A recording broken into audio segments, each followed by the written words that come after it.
نحمدہ ونصلی علی رسولہ الکریم اما بعد۔ مشکوک آمدن والے افراد کے ساتھ قربانی کا کیا حکم ہے؟ اگر کسی کی آمدنی مشکوک ہو تو اس کے ساتھ قربانی کرنا کیسا ہے؟ غالب گمان ہے کہ یہ حرام کماتا ہے، پہلے سے پتہ ہو تو پھر اس کے ساتھ قربانی کی گائے میں شریک کرنا جائز نہیں ہے۔ اگر اس کو آپ نے شریک کر لیا تو کسی کی قربانی ادا نہیں ہوگی۔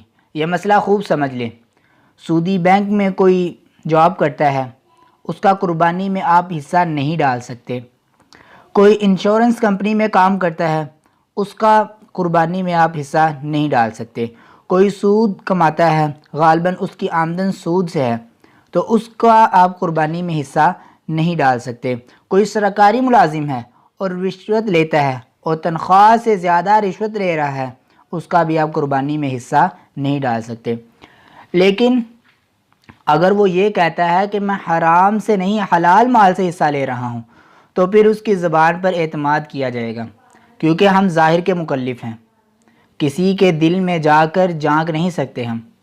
اگر کوئی آدمی رشوت بھی لیتا ہے اور آپ نے اس کو کہا کہ یار تم رشوت اتنی زیادہ لیتے ہو، اگر تم میرے ساتھ گائے میں حصہ لو گے تو سب کی قربانی خراب ہو جائے گی، اور وہ یہ کہتا ہے کہ بھائی تنخواہ الگ رکھتا ہوں اور اس تنخواہ کے پیسے سے میں قربانی میں حصہ لے رہا ہوں، اس کی بات پر آپ یقین کر لیں گے تجسس کرنا ٹھیک نہیں ہے، پھر آپ کی قربانی انشاءاللہ ہو جائے گی۔ یا کسی کی آمدن میں حرام و حلال مکس ہیں، یعنی اس کی کمائی کے اندر حلال و حرام مکس ہے، لیکن آپ کو پتہ ہے کہ حلال زیادہ ہے، تو بھی اس کی قربانی میں حصہ لیں گے۔ ہم یہی سمجھیں گے کہ جب وہ قربانی میں حصہ لے گا، ہم یہ سمجھیں گے کہ وہ حلال سے لے رہا ہے۔